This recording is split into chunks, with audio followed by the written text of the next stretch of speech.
We are officially on the last paragraph of your IRR, and that is about building a conclusion. So, as we're thinking about building a conclusion, right, we got to think about the five components that go into this. These five components are one, restating the thesis, including the subheadings and titles of your body paragraphs, just making sure that every part of your essay has been fully developed and you're coming full circle to what you just talked about. Two, you finally get to have the chance to talk about a solution or a change that needs to happen. This entire time you felt very unbiased, you couldn't necessarily bring a lot of this stuff in. Now you can say, based on all the research that we've shown, a change does need to happen. And this is where you could say there's a potential for a solution, but you can't 100% say that there's a solution that you can offer right now. That's what the TMP is for, and it should not bog down your IRR. As we get to part three here, explain the benefit and implications of that solution or change. So talk about, is there an implication that was super important here? Is there a limitation that might be stopping change from happening? Are there counter arguments or counterpoints? And do those matter as much as the need for change matters? Can you just say, like that counter argument doesn't really matter because all my other sources have shown that a change needs to happen right now in order for the future to look better, or for, I don't know, it really depends on your IRR. Then we get to four, explain ways to overcome slash move forward. So part of implications and limitations, right? Is there a way to move forward? Is there a way to implement a change? Is there a way to, despite people maybe disagreeing, talk about what can come next, right? And this also kind of goes into the fifth step, which is the so what. Why do I, as a reader, need to care? What is my sense of urgency?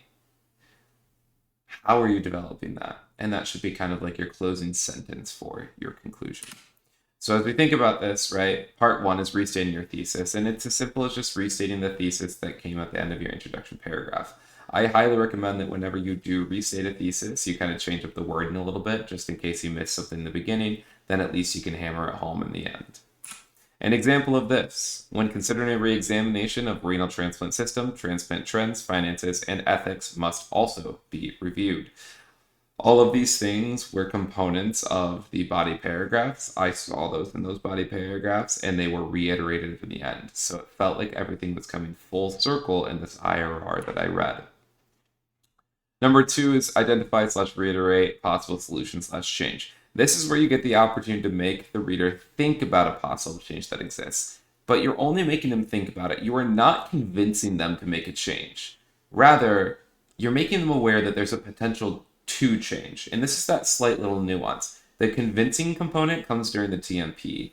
Instead, for this, all you want to do is just make your reader aware that there is room for change. There's an opportunity for something to change for the better, or for the worse, and then it's up to them to kind of make that decision, or it's up to you and your TMP to prove which decision is the better way to make.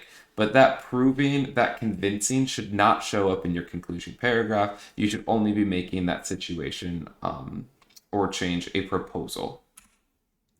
For example, physicians and RTRs would support a new allocation system due to their more individual point of view. RTRs would favor faster, more efficient kidney matchmaking, where physicians would have medical and ethical issues with current allocation systems.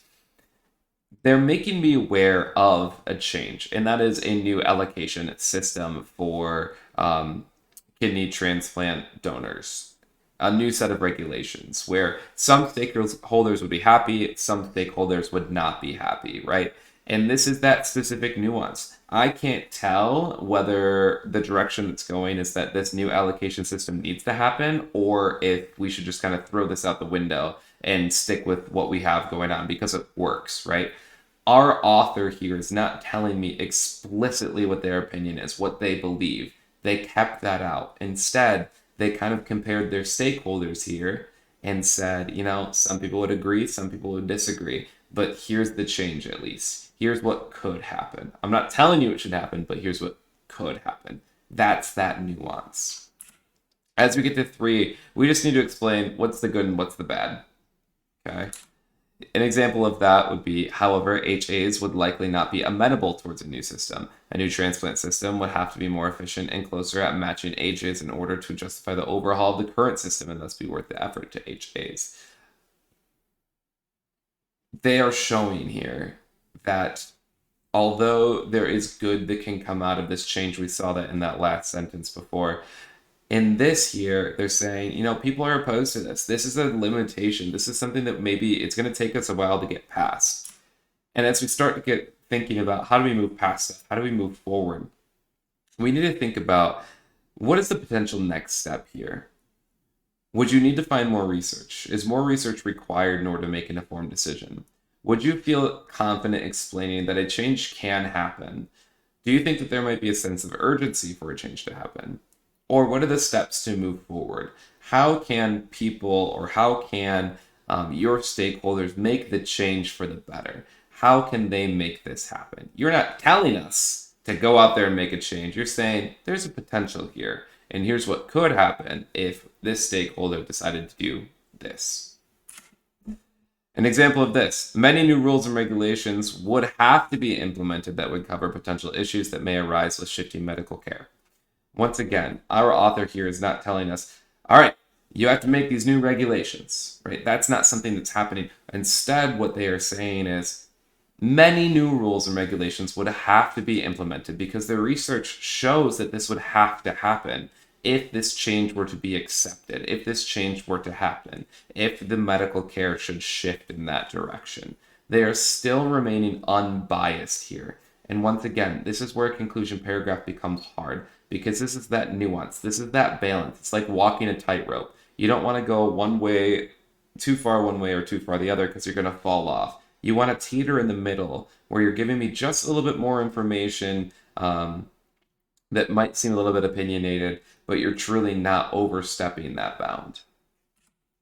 And then we get to the so what. The so what makes your reader think. It makes them feel like a change needs to happen. It makes them leaving with a wow factor, if you will. So as much in the so what you can think about giving personal opinion, I highly recommend that you formulate your urgency based on research. Like, for example, climate change. Don't tell your reader to go out and make a change, right? But maybe say, if this change could happen, then humans could live an extra 30 years without worrying about water supply. An example like that would show an unbiased idea because that's what your research has shown.